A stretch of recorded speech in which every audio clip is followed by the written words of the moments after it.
నిన్న ఒక రైతు ఉప్పలవాయి రైతు మంత్రి భగవాన్ అనే రైతు వచ్చి నేను ఆత్మహత్య చేసుకుంటా, నాకు ఎకరం భూమి ఎక్కలేదని చెప్పేసి తమరి కలెక్టర్ ఆఫీస్ ఒకసారి తమరి మండల ఆఫీస్ ముందు బైఠాయించి ఆత్మహత్య చేసుకునే ప్రయత్నం చేసిండు. గత 15 సంవత్సరాల నుంచి కూడా ఉమ్మడి జిల్లాలు ఉన్నప్పుడు కూడా, నిజామాబాద్ జిల్లా ఉన్నప్పటి నుంచి కూడా ప్రజావాణిలో ఫిర్యాదులు ఇచ్చినా ఇంతవరకు ఒక్క అధికారి కూడా పట్టించుకోవడం, స్పందన లేదని చెప్పి వారు అంటారు. దానికి మీరేమని చెప్తారు మేడం? నేను ఇప్పుడు ఊర్లోకి వెళ్ళి ఎంక్వైరీ చేసుకుంటాను. ఎంక్వైరీ తర్వాత పై ఆఫీసర్లకు రిపోర్ట్ పంపించి దాని ప్రకారంగా ఏం చర్య అనేది పై ఆదేశాల ప్రకారంగా చేస్తాను. ఏమంటున్నారంటే అతని భయం ఏంటంటే ఇప్పుడు మళ్ళీ ఫోన్ చేసి బెదిరిస్తున్నారు అని చెప్పేసి ఆయన ఆరోపిస్తుంది. మళ్ళీ ఇవాళ కూడా అట్లేమన్నా ఆరోపిస్తే తను పోలీస్ స్టేషన్లో కంప్లైంట్ ఇవ్వమనండి.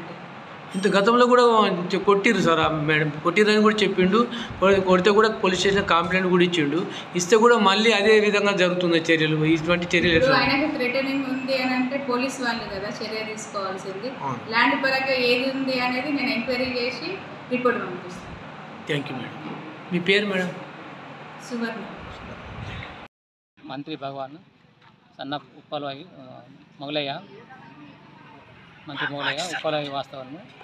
గత 15 సంవత్సరాల నుంచి మా భూమి ఎక్కడానికి ఎక్కుతలేదు, ఆన్లైన్ లేదని చెప్పి 856/68/1 ఎకరం భూమి ఆన్లైన్ లేదని చెప్పి ఆన్లైన్ల కోసం నాది భూమి ఎక్కకుండా చేసారు.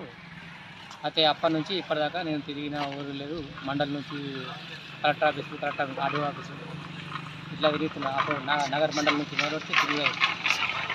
అయితే ఆ భూమి గురించి నిన్న వస్తే మేడం లేకుండే తహసీల్దార్ గారు అయితే నాకు విరక్తి చెంది ఆ భూమి ఎక్కిస్తారని చెప్పి నిన్న పురుగు మందు చేసి ఆత్మహత్య చేసుకుంటానని ప్రయత్నిస్తే ఇక నన్ను అడ్డుకొని చేసుకోకుండా చేసేసారు.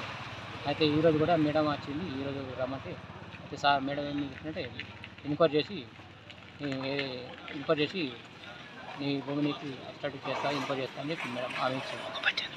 అయితే ఒక పంచనామా చేస్తాను ఈరోజు మేడం అని సరే అని నేను కూడా ఓకే.